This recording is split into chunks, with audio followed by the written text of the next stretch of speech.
going back to the book, let us take several actual examples from war and see what we can learn from them. In studying these examples, it should be borne in mind that they do not constitute universal formula. I love this guy. Like everything that I think, he thinks.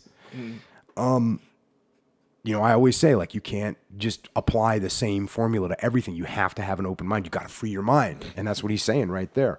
Mm-hmm. Bear in mind, they do not constitute a universal formula. They deal only, now he goes into specifics, they deal only with German soldiers. Moreover, they deal only with particular German soldiers in certain definite situations.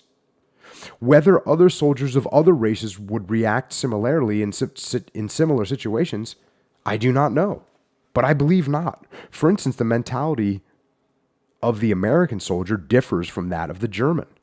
And even in America, the northern soldier differs from the southern.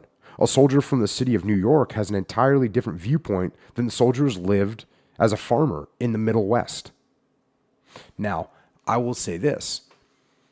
I served with everybody, guys from the city, and I think where this is a lot different nowadays, and I think in 1910, if you were a farmer from the Middle West, you were a farmer from the Middle West, and you hadn't traveled, you hadn't seen much of the rest of the world. Mm-hmm. If you were someone from New York City, you didn't travel, you didn't see anything. Mm-hmm. So I think this is probably less true now, where you have people that even though they're a farmer from the Midwest, guess what? They've been all over the country, they've lived in cities, they moved to cities, we're a lot more mobile of a people now. It's a much more global, and on top of that, you have the internet, you have movies, you have all this media. So I think this is probably less true now, that people are more